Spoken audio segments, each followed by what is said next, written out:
Welcome to I Feel That, a podcast dedicated to exploring the complexities of the human experience. We dive into topics such as health of all types, philosophy, and current events with a healthy dose of humor, offering insights and perspectives for everyone. Join us as we navigate the challenges and triumphs of life together.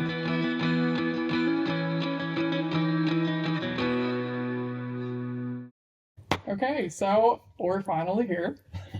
It took us so long to figure out how to set all this crap up. All the technology stuff is super overwhelming to me. I don't even know if I'm in my mic. Hopefully I am. No, yeah, you're good. So, yeah, today what we want to talk about is moving from approval seeking to acceptance seeking, and how that translates basically to like your entire life. Because I feel like people live unknowingly in one state or the other, and usually it's the more negative one, which causes a lot of anxiety and like inauthenticity.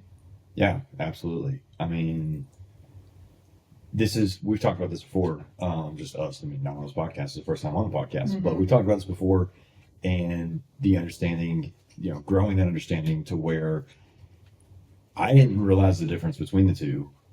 And I think I still struggle with the difference between the two sometimes. Like, what is, acceptance? What is acceptance seeking? What is approval seeking? How would we, what's a quick way to describe that? How would you describe that? Well, I want to backtrack a little bit because the first time I ever heard about it was when we were doing our relationship program. Yeah. And just to give everyone a little background about this, it's basically like a relationship revival. Like we have been together 10 years now, and as you grow, your relationship, the way that you set it up when you first got together, subconsciously, like the patterns and the behaviors that you get into will no longer fit you 10 years later whenever you are more mature and you've got different lenses for life. You're constantly changing. Yeah, life views, interests, whatever. Right.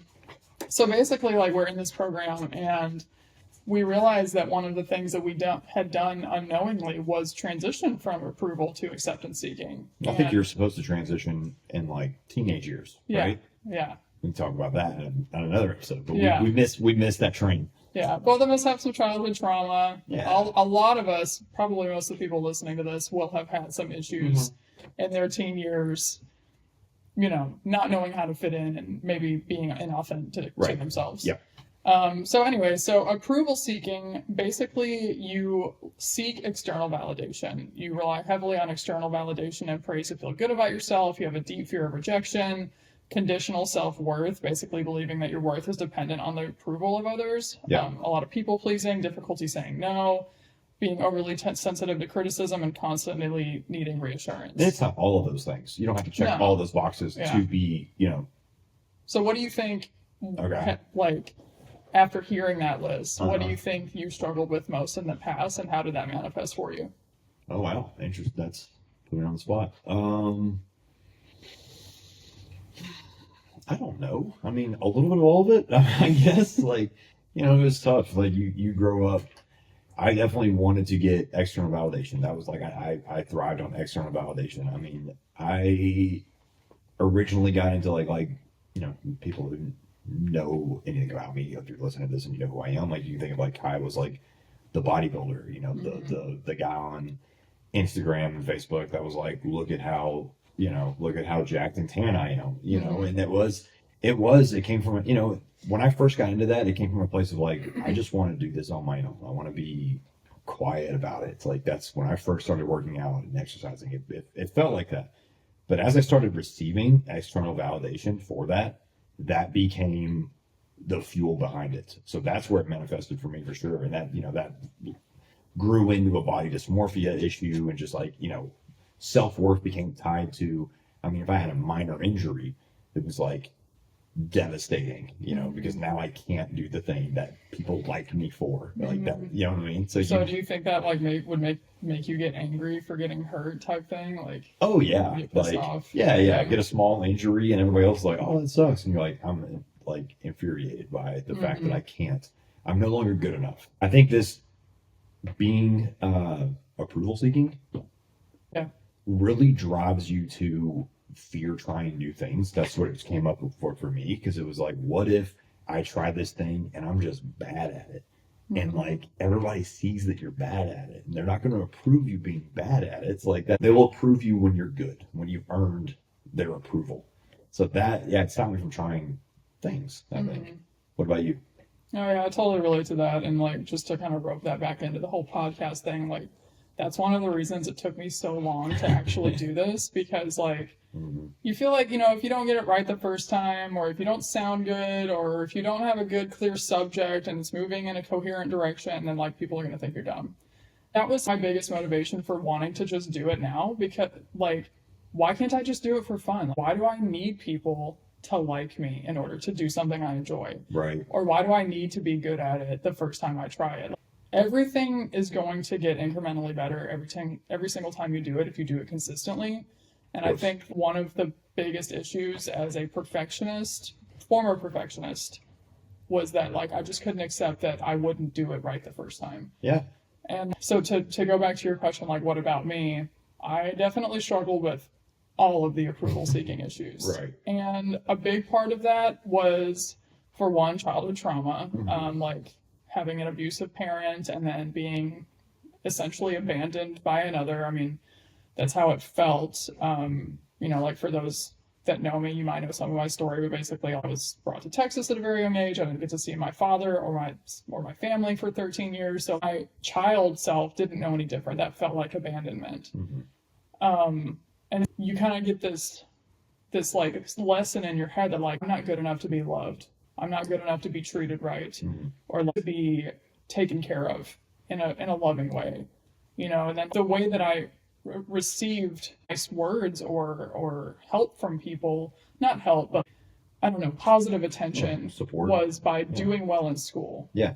And so I became obsessed with school. Yeah, Home life. Prove yourself. Yeah. And then people showed up for you. They weren't just there because you existed. Exactly. Yeah. That lesson has been taught to me since then, like by loving friends and by you, just people who show up for you and love you unconditionally. The family that you choose, right? Like, you're my family. I chose you. You choose me. And then the amazing friends that we have. People that love us unconditionally teach us that we don't need approval to be loved or validated. And like, if you don't learn that as a child, it's just really hard to figure out as an adult. And I think social media played a really huge negative role in that, because Of course. Yeah. being part of the generation that grew up without social media, and then it was introduced to us in our teen years, we then have this platform where it's like we have to show up a certain way in order to get likes, in order to have friends and followers and all of this shit. For somebody that already had a vulnerable state of mind with having approval seeking issues, brutal. It was so dangerous. Yeah. And then I went into modeling, which was fun, don't get me wrong, but Can a be lot toxic, of it though. was very toxic. Yeah. So, it just took me a long time, up until really recently, the last couple of years with all the therapy that I've done, to realize that I don't need approval to be loved. And like, even if you have people loving you, I think that's another important point, loving you unconditionally, you will not accept it until you believe it yourself. Absolutely. Yeah. Self-love is like the first step of, getting external love. Like you have to be there for yourself. You have to love yourself. And then, that's supposed to be mirrored to you when you're a child, right? Like that love, you're supposed to look out for it, and it's just there. Yeah, exactly. Like, and, it just, that becomes embedded in you that it's always there. So let's talk more about that, because that's like the fun part, is seeking acceptance. Like when you get to that part where you are your authentic self, you've accepted yourself, and so now it's just putting yourself into the world, and it's either accepted or not. It's not narcissism. That's what I was about to say. It's not take it or leave amount. it. Like, you're not like, you either like me or you don't. Like, you're still trying to improve yourself. There's a healthy amount of, like the book we're reading right now about shame, there's a healthy amount of shame. Yeah, what is it called? Healing the shame that binds you? Yeah, healing the shame that binds you. Like, you have to have a healthy amount of shame, but not so much that, you can't love yourself. So you love yourself, but you can also acknowledge that I want to do better. Yeah. Like, I want to try harder at this. And you do it from a loving perspective. Yeah. I mean, and so with that comes open-mindedness. Right. And, like the willingness to consider different perspectives and learn from your experiences. Yeah. But in order to do that, you have to have self-compassion. And that is something that I was so lacking in for the longest time. Like, grace, too, for your former self. Exactly. Yeah. So, like, I want to talk about self-compassion because that's super important. Okay. So, self-compassion for me, I, for the longest time, thought like subconsciously. And I didn't realize I was doing this until I read that book by Kristen Neff, the self-compassion book. Yeah. Incredible book. But she basically says that, like, if you are criticizing yourself, you basically still have a superiority complex because you think, if I know I'm doing bad, then I'm still good. Yeah. And that was me for the longest time. Like, I thought, it's just internal self-correction. yeah. So right? you're like, well, Like, I know better. Like, I know better. I can do better. And I'm just going to keep criticizing myself until I get there. And it's so and you'll never counterproductive. get there. Yeah. Like, you'll never end up getting there. You'll always look back on yourself through a critical eye, Yeah. instead of through an eye of grace of they tried their best with what they had, and good for them. Like, you know, Exactly. yeah, it's a very hard Yeah. transition. That sounds so simple when you say it like Yeah. that, but it's Yeah. definitely difficult. And with that comes a sense of common humanity. It's like we're all just trying our best. And Yeah. if you can show other people compassion, Mm-hmm. then you should show yourself compassion. And the same, it's written in reverse. Like, if you can't show yourself compassion, How are you gonna? Yeah, are you showing other people compassion, Yeah. or are you super critical of people? exactly. Like, both of those things, like the relationship within yourself and the relationship with other people, it's going to be completely affected from the ground up, whether Yeah. however you approach it. Yeah, absolutely. I mean, it's like the way you put it. It's like, it sounds really simple, but that path there is difficult. That path to learning self-compassion, that path to self-acceptance. So how do you think you learned it? How did I learn it? It's not one of those things that. Well, I guess, how did you realize one day, like, wow, I can actually hold myself with grace and self-compassion and show myself love? Like, I would say what really clicked with me was doing somatic therapy. It was like my first introduction to it, and like going back to your child self. And it's really just like visualization with a therapist who's trained to walk you through the scenarios of going back in time and seeing your child self in that vulnerable state, like in that struggling state. And being there for them. It's a meditative state. It takes practice to be able to get to that point.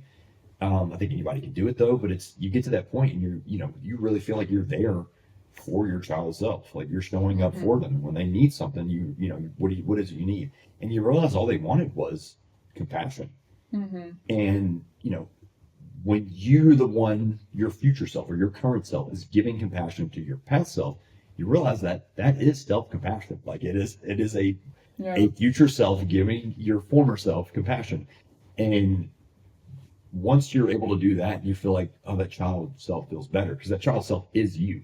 I know we're getting like meta here, but it's like, now the line from being able to think of your former self compassionately and show them grace, the line to do that for your former self and doing it for your current self is not that far. Like, you can just start living that way and looking at the thing that you did, 10, 15 years ago, 20 years ago, whatever, what happened to you, you can show them grace. And you can do that for the person that you were last week, 2 hours ago. You had a meeting that didn't go well. That's fine. Like, you had, a conversation with your partner that didn't go well. It's like, I show myself grace, I show myself compassion, and I'm also taking accountability for what I think could have been improved. And I think it's important to say that, because I think it's hard to take accountability if you don't show yourself compassion in those cases. I think it's truly probably the only way that you can. Yeah. Like, you have to show compassion, because you have to have an understanding. Exactly. I think that if you are a human with good intentions, you're always going to be trying your best, and you're always going to do your best with what you have at that time. Right. So, like, trying to tell yourself, I could have done better, is a fool's errand. Yes. Yeah. I mean, sure, maybe you could have done a little better, quote unquote, but like, there's so many factors at play. I mean, like, maybe you had a bad day at work, or maybe you have unresolved trauma, and like, you do have to take responsibility for that. Like, what happened to you is not your fault, but fixing it is. Yeah. Like, you have to fix it. But it's okay to show yourself grace and to acknowledge the depth of the wound that caused that. And that's a point that I want to make too, after you say what you want to say. Yeah. What I want to add to that is just like, thinking about doing better. But I think that you have to be able to look at yourself and be like, I could have done better then. Oh, for sure. And what I'm saying is, that's a compassionate way of like, if somebody, I'm going to use sports, for example, like playing baseball, you missed an easy play. Ball rolls through your legs. Playing third base, ball's hit to you, goes through your legs. You've made that routine play 1,000 times. You messed up this time. Clearly you didn't do your best. Something like didn't click, and it's your responsibility to figure out what that is. Like, that's a very simple way, but it's like I was distracted. I didn't know this person was more likely to hit it my way. So I was thinking it was going to go that way. So therefore I wasn't prepared. I was sitting on my heels. There's a million different reasons. Like, I was whatever. I was thinking about Friday night. Like, there's a lot of different reasons. And for you like the only way that you can, I think, reveal those reasons is to have self-compassion and grace. Cause you can quickly be like, God, God, I fucked up. Like I just messed up. Or you can blame it on someone else. Oh, my coach told me this, or like it was my boss's fault for this. And so you're never fully giving yourself, you're never fully like showing grace and showing self-compassion in that moment reveals this is what they were actually doing. And that's okay. Next time I'm gonna try to do a little bit better. Yeah. Like, and don't punish yourself when you realize that you could have done better, because you're just adding insult to injury, right? Yeah. I mean, that's part of that book again, the book on shame. I'm never going to be able to remember the name of it. What is it? Shame and Healing the shame that binds you. Healing the shame that binds you. Like they talk about like creativeness, and having that healthy amount of shame is the key to being creative. Like you have to have shame that tells you, all right, what I just did is not perfect. Nothing is perfect. Well, like I said, it's the common sense of humanity. Exactly. We're human. So existing. So when I say shame, I'm talking about humility. Like understanding that I did my best. It's enough. And I'm going to try to do a little bit better. That's it. Like, and exactly. and if you approach it with a smile, and like, I love the person that tried like that. The original question was like, how did I get to this point? Like, how did I find that? And it was going through therapy. ART therapy was another resource, and being able to look at yourself differently, look at people differently, and find compassion for them, and in doing so, also finding compassion for yourself. I think that's where I ended up. Yeah, I really like what you said about the somatic therapy, where you have to go meet your child self in those situations where you were hurting so that you could support them. And like for me and my self-compassion journey, a big part of it was honestly acknowledging how damaging those moments were, because I always had this, not like it wasn't that bad, but also like get over it, because that's how I was treated as a kid. I was treating myself as I was treated as a kid. I was never allowed to slow down or process my emotions. It was just keep moving, keep it moving. Yeah, scratch your knee and they're like, don't cry about it. I'll give you something to cry about. Much worse than that, but yeah. I'm just saying, like, it's a simple that's way the of putting essential thing. Yeah. Simple way of putting it, yeah. And so being an adult and having these like really deep unresolved grief issues, where I never got to grieve the loss of my childhood. I never got to grieve the loss of like really important family bonds. I just moved out, went to college, got jobs, got married, like everything just happened one after another so quickly. And then I got in that wreck, I got hit by the truck, which forced me to slow down and caused me to have all this really complex PTSD crap go on. But it's been a really long journey, and up until the point that I started doing somatic work, I felt like I was just stuck in quicksand. Yeah. It was just pulling me down, and I didn't know what the roots were. But that somatic stuff, like I'll never forget that one somatic thing that I did. I went back and met my child self, and like I just wept. Like, I don't want to cry on this podcast, but it was so powerful to be able to realize how neglected she was. And like you said, she is still me. Like, I wasn't treating her with compassion. I wasn't slowing down and letting her heal and let her make her pain known.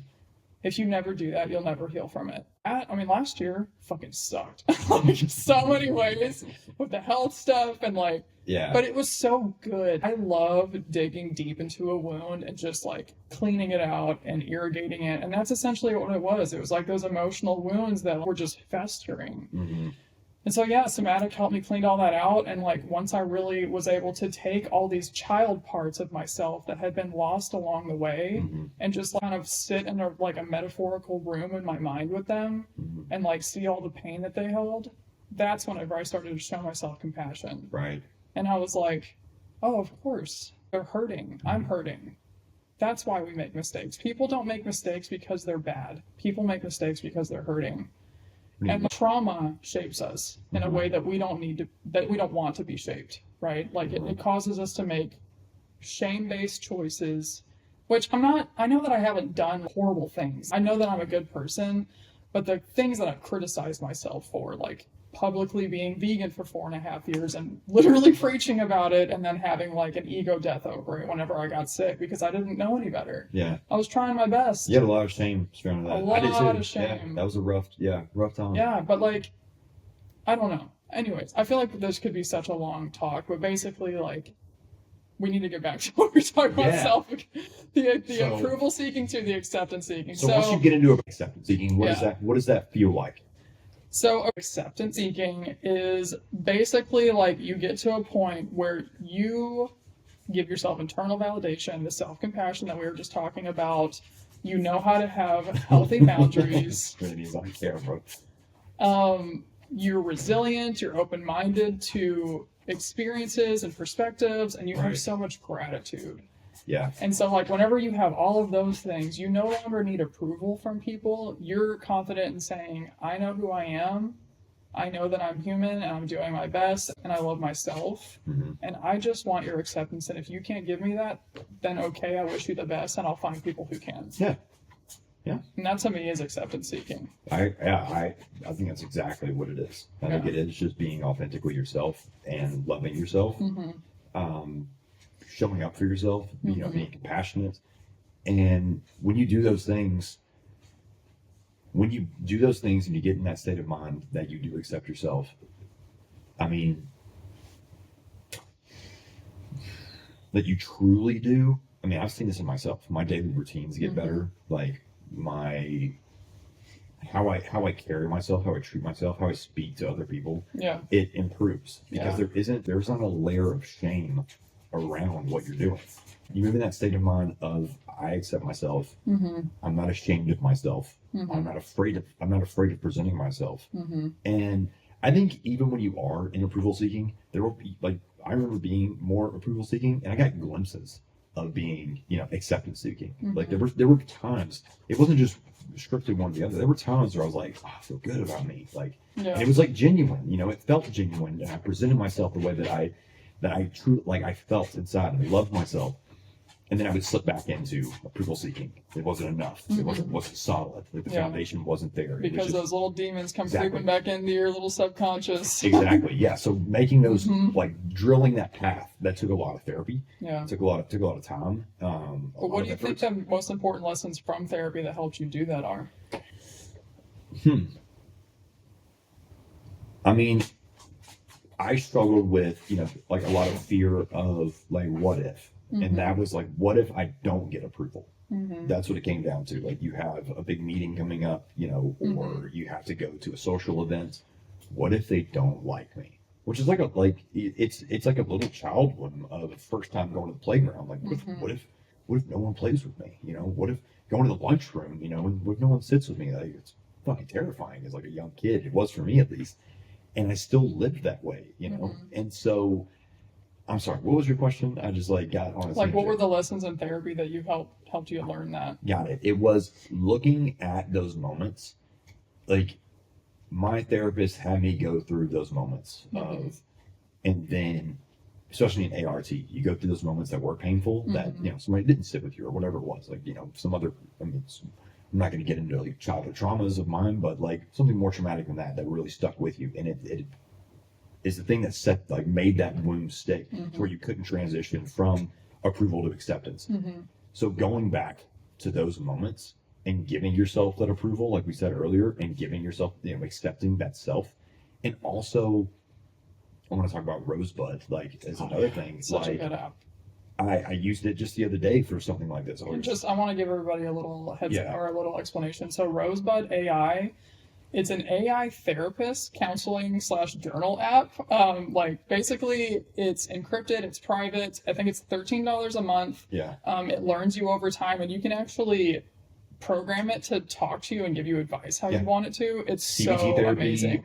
Family systems therapy. Yeah. There's a lot of positive thought therapy. There's I love it because if I'm having an issue that day, I'll be like, oh my gosh, this is going on. It's like, oh, you mentioned this a week ago, and this is what we learned, and you're like, oh my god, amazing. Yeah. So anyways, AI actually doing something good. So using that and being like, and what it really taught me was and I think therapists have tried to drill this in the past, to me in the past, but it's so hard to get a rapport with therapists. There's so much information that you give them, and it's like for them to keep up with all that and recall it while you're on a call with them, an hour long call, is just it's just a lot to ask. Which I want to say, therapists are very helpful.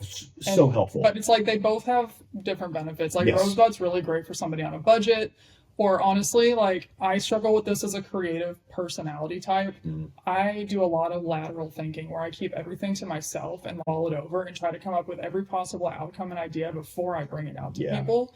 And so whenever you can do that with Rosebud, that helps you organize your thoughts Instead of just and letting them like spin. filter them. It's so nice. Yeah. So what I used it for to, the lessons that were in therapy, Rosebud was one of them, and I think therapists have done it in the past, but it really like set in because I could do it in a moment's notice. That's the big thing for me with like why I like Rosebud is I could be having one of these issues that I have dealt with and have gone over with a therapist in the past, and that would be like, what if I hop in this call and I'm just completely wrong about everything I talk about. Like you have those important work meetings where you're presenting.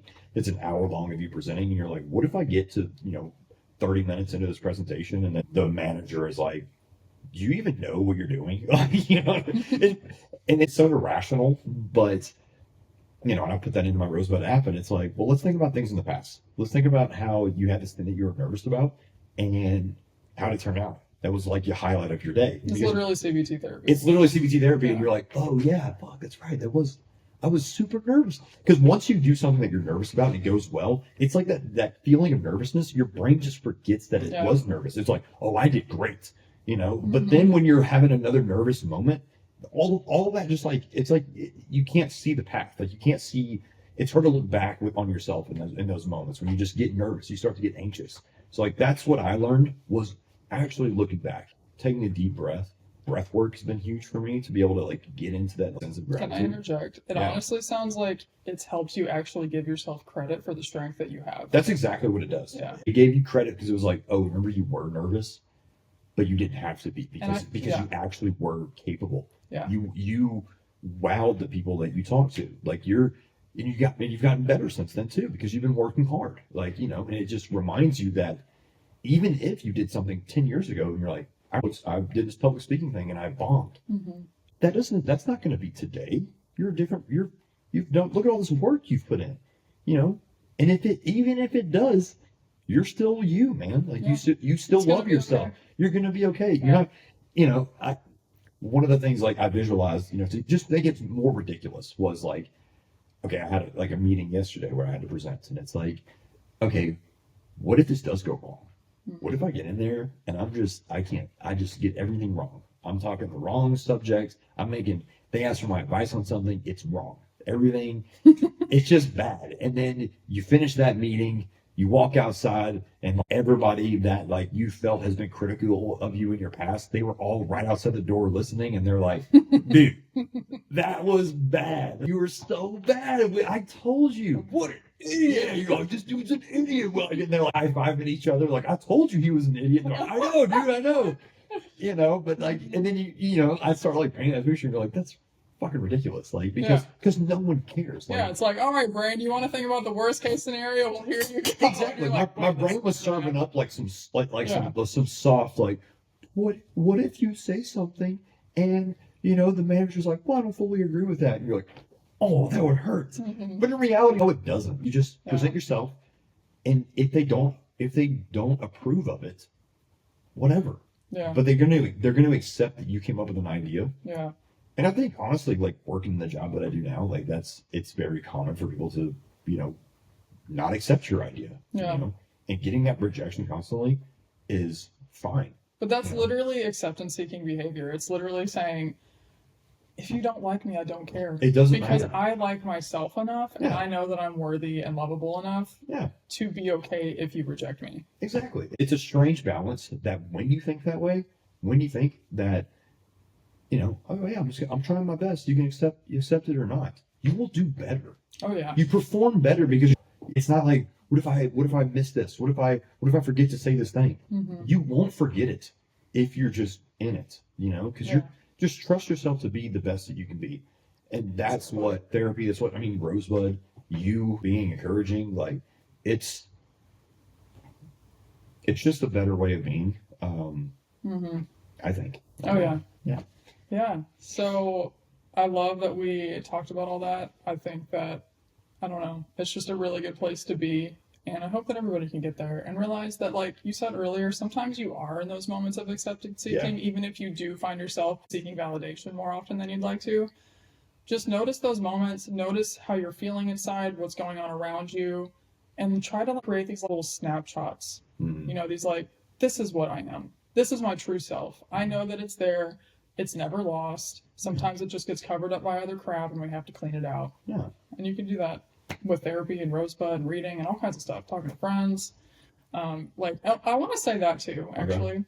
I said talking to friends. Whenever you hang out with somebody that brings you back to a time in your life when you were most authentic, like your best friends from like your early teen years. That's good stuff, isn't it? God, it's so good. Yeah. Or even listening to like old music from then. Like, I know we went to go see Creed Three Doors Down last weekend.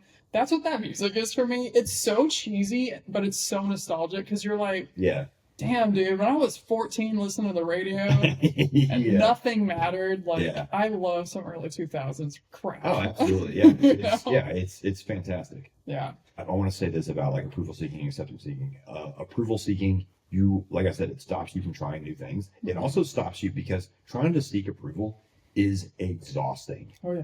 It is tiring to try to anticipate everyone's reaction. And recounting every step you took, every word you said, how did you look? What did I say? What did I say this last? Like, how does this person perceive me? Like, am I this to them or am I this? And I need to make sure that I don't upset them by being something else. And I promise you, no one is ever thinking about that crap whenever you leave an interaction. Right. So what I'm saying is, that actually will stop you from spending time with people that you truly care about and that truly care about you. So that just when you stop spending the time with those people, it just reinforces that I'm alone. It reinforces that like there is no approval for me.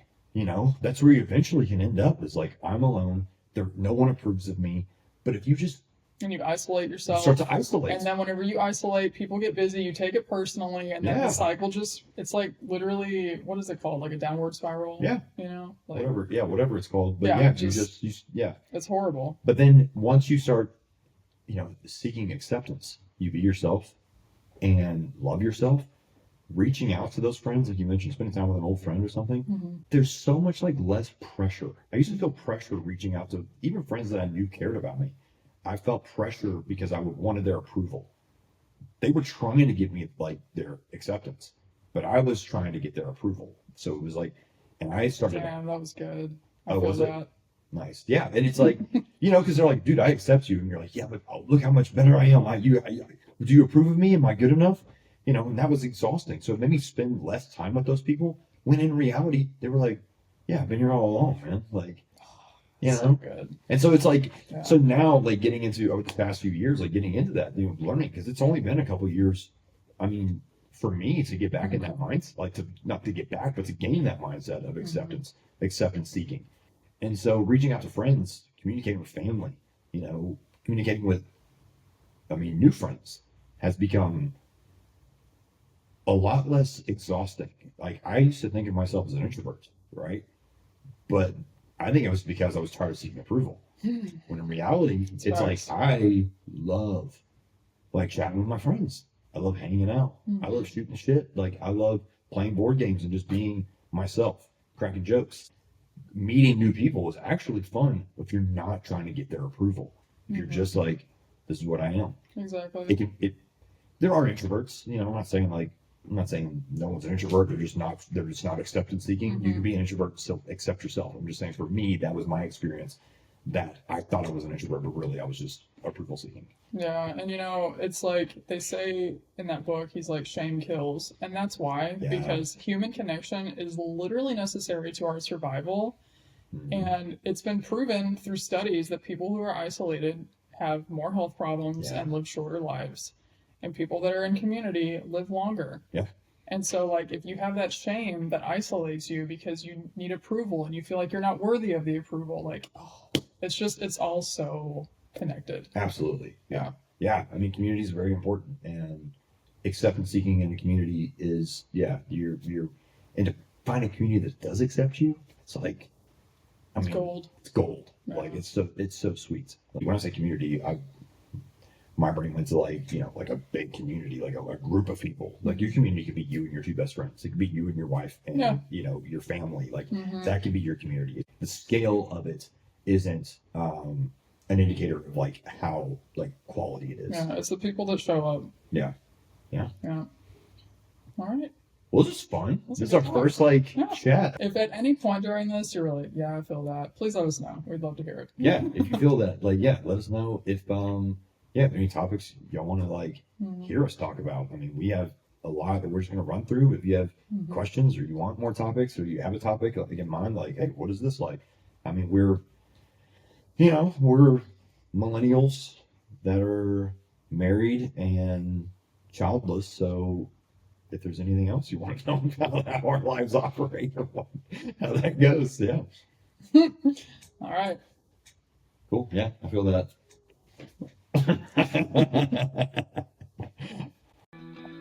That's it for this episode of I Feel That. Thanks again for listening. Don't forget to follow us on Instagram at yeah.ifeelthat. Let us know if you have any questions, suggestions, or ideas for topics you'd like us to talk about. This is your daily reminder that you're worthy of happiness, peace, and fulfillment, and totally capable of achieving all three. Until next time.